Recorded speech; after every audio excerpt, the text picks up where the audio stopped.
What's up guys and welcome back to another video. So in this video এই ভিডিওটা আজি আলোচনা কৰিম কিছুমান আপোনাৰ ফোনৰ বেসিক সেটিংছৰ কথা এপছৰ কথা আপোনাৰ যেটো নেকি সেটিংছ আপোনাৰ যেটি সেটিংছৰ পৰা আপুনি কিছুমান আপোনাৰ ডিভাইসটো সাফা কৰিব পাৰিব মেইনলি আপোনাৰ ডিভাইসটো সাফা কৰিব পাৰিব উইদাউট লুজিং এনি ডাটা আপোনাৰ কোনো ফটো ভিডিও তাৰ পিছত আপোনাৰ যে নাথাকক আপোনাৰ গান চান একো ডিলিট নহয় আৰু একো ডিলিট নকৰাকৈ আপুনি আপোনাৰ ফোনটো আপোনাৰ storage clear কৰিব পাৰিব সাফা কৰিব পাৰিব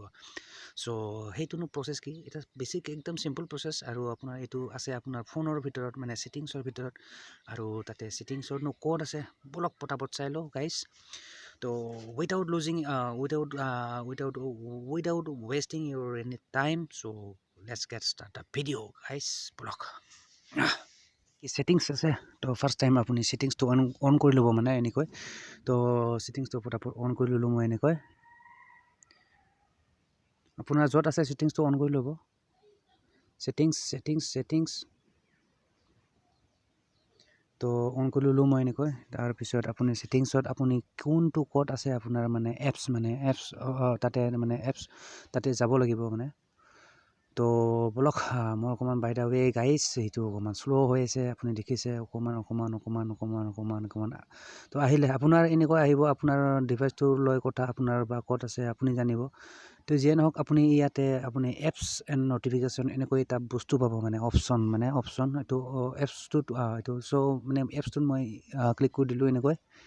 সিম্পলি তাতে এপছত যাব লাগিব যতে আপোনাৰ ডিভাইসত বেলেগ হ'ব পাৰে বেলেগত থাকিব পাৰে সো যেন হক তো এপছৰ এনেকৈ ক্লিক কৰি দিয়াৰ পিছত আপোনাৰ গোটেই এপছবোৰ এনেকৈ আহিব শো কৰিব আপোনাৰ মোবাইলত কি এপছ ইনষ্টল হৈ আছে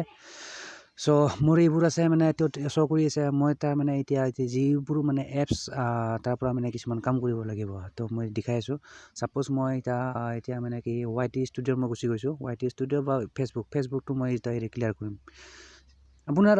যোনবোৰ এপছ আছে সো এনেকৈ শো কৰিব আৰু তাৰ পৰা আপুনি ইয়াতে তাতে গৈ পেলাই এইবোৰ কাম কৰিব লাগিব তাৰ পিছত ইয়াতে যোনটো এপছত ক্লিক কৰিব তাৰ পিছত এনেকৈ আহিব বৰ্ডটো এনেকৈ খোলা যাবটো তাৰ পিছত আপুনি ক্লিক কৰিব লাগিব মেইনলি আপোনাৰ এই ষ্টৰেজ লিখিছে আপুনি নটিফিকেশন পাৰমিশন তাৰ তলত যে দেখিছে আপুনি ষ্টৰেজ বুলি অপচনটো আৰু তাতে ক্লিক কৰি দিব লাগিব এনেকৈ তো মই দিলো সিম্পলি এনেকৈ ক্লিক কৰি দিয়াৰ পিছত আপোনাৰ যিখিনি নেকি কেচি মেমৰি আছে ফাৰ্স্ট টাইম এইখিনি ক্লিয়াৰ কৰি দিব লাগিব আপুনি দেখি আছে চাগে এপ সাইজ এটো এটো এপছটোৰ এনাই অৰিজিনাল এটো সাইজ হয় আপোনাৰ 4.71 MB বেছি ডাঙৰ নহয় এটো এপছটো ক্লিয়াৰ কৰিব নালাগে ক্লিয়াৰ ষ্টৰেজ কৰিব নালাগে তাৰ পিছত ইউজাৰ ডাটা এইবিলাক বাদ দিয়া জাস্ট আপোনাৰ এটো যেহেতু আপোনাৰ একো ডিলিট কৰিব নালাগে সো অনলি কেচি মেমৰি এটো ক্লিয়াৰ কৰিব লাগিব সো কেচি মেমৰি আপোনাৰ খাই আছে এটো ফেসবুক এপছে বেকাৰ খাই আছে এটো 139 MB খাই আছে সো এটো ক্লিয়াৰ কৰি দিলে হল সিম্পলি আৰু ক্লিয়াৰ কৰি দিলে আপোনাৰ যিখিনি কি কেচি আছিল আপোনাৰ ফেসবুকৰ পৰা এইখিনি গোটেই এটো ৰিমুভ হৈ যাব আৰু আপোনাৰ নতুনকৈ ফেসবুকটো খোলা যাব অকল ফেসবুকে বুলি নহয় তো এনেকুৱা সব এপছ এনেকা হেৰি কৰিব পাৰি তো মোটামুটি আপোনাৰ ইয়াৰ পৰা 150 MB আপোনাৰ খালি হৈ গল 139 150 MB খালি হৈ গল সো 150 MB আপোনাৰ MB খালি হৈ গল মোবাইলৰ পৰা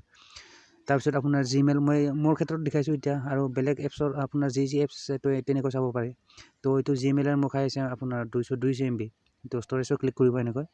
তো ক্লিক কৰাৰ পিছত আপোনাৰ আহিব কেচি MB খাই আছে মোৰ 8.39 MB অনলি কেচিখিনি ক্লিয়াৰ কৰিবা এটো ক্লিয়াৰ ষ্টৰেজটো কৰিব নালাগে ষ্টৰেজটো ক্লিয়াৰ কৰিলে অকমান প্ৰবলেম হৈ যায় সো হেইটো কাৰণে কৈছো আৰু তো কেচি মেমৰি ক্লিয়াৰ কৰিলে একো প্ৰবলেম নহয় যিবিলাক নেকি কেচি আপোনাৰ ব্ৰাউজিং হিষ্ট্ৰি এইবিলাক অকমান তো ৰিনিউ হ'ব আপোনাৰ ঠিক আছে ইয়াতে 8 MB খালি হৈ গল এইটো সো এনেকৈ ক্লিয়াৰ কৰিব সববোৰ এপছ আপোনাৰ যি এপছ আছে তো সিম্পল প্ৰসেস আৰু মোৰ এইকিটাই নহয় আৰু ইয়াতে বহুত এপছ আছে সো এনেকৈ এটা ক্লিয়াৰ কৰিব পাৰিব গোটেইখিনি সো ইয়াতে আৰু তাতে মোৰ এপছত যদি যায় তাতে গোটেইখিনি শো কৰিব তো আহি আছে এনেকৈ লোডিং এনিৱে গাইস অকমান স্লো হৈছে এটো তো আহিলে এইবোৰ এপছবোৰ গোটেইবোৰ যি এপছ আছে গোটেইবোৰ শো কৰিব এনেকৈ আৰু এটা কৰি গোটেইখিনি আপুনি ক্লিয়াৰ কৰিব পাৰিব এটা মই সিম্পলি ইয়াতে মই এটো ক্লিক কৰিলো আৰু ইয়াৰ পৰা মই ইয়াতে ষ্টৰেজ আছে আপোনাৰ 400 MB খাই আছে 457 MB আৰু ইয়াতে কেচি মেমৰি খাই আছে 123 MB সো এইখিনি বেকাৰ এটো মই ক্লিন কৰি দিও ষ্ট'ৰেজ খালী হ'ব আৰু মানে উইথাউট লুজিং এনি ডাটা মানে আপোনাৰ একো ডাটা বা ফটো যিয়ে আছে আপোনাৰ একো ডিলেট নহ'ব টেনশ্যন ল'ব নালাগে ফটো বা ভিডিঅ' যি আছে একো ডিলেট নহয় আপোনাৰ ষ্ট'ৰেজ খালী হ'ল খালী ঠিক আছে চ' এইটোৱে আছিলে প্ৰচেছ আপোনাৰ উইথাউট লুজিং ডাটা আপোনাৰ ডিভাইচটো মেমৰি কেনেকৈ ইনক্ৰিজ কৰিব বা আপোনাৰ এই আৰু প্ৰচেছটো ঠিক আছে তো ঠিক আছে গাইজ চ' গাইজ আশা কৰোঁ ভিডিঅ'টো চাই ভাল পালে আৰু যদি ভাল পালে do like and don't forget two subscribe my YouTube channel তো এনেকুৱা ভিডিঅ' প্লাছ মই টাইম টু টাইম ইউটিউবত আপলোড দিয়ে থাকোঁ চ' যদি আপুনি ইয়াৰ ওপৰত মানে আপডেট পাই থাকিবলৈ বিচাৰে চ' আপুনি ছাবস্ক্ৰাইব কৰি ৰাখক চেনেলটো and don't forget to press the bell icon মানে আপুনি যে ঘণ্টিৰ বটন এটা দেখি থাকে চ' সেইটো আপোনাৰ ন'টিফিকেশ্যন দিব সেইটো আপুনি যদি প্ৰেছ কৰি ৰাখে চ' সেইটোৱে কথা তো ঠিক আছে ভিডিঅ'টো ইয়াতে সমাপ্ত কৰোঁ তো আশা কৰোঁ নেক্সট ভিডিঅ' সোনকালে লগ পাম চ' till then bye guys and see you in the next video'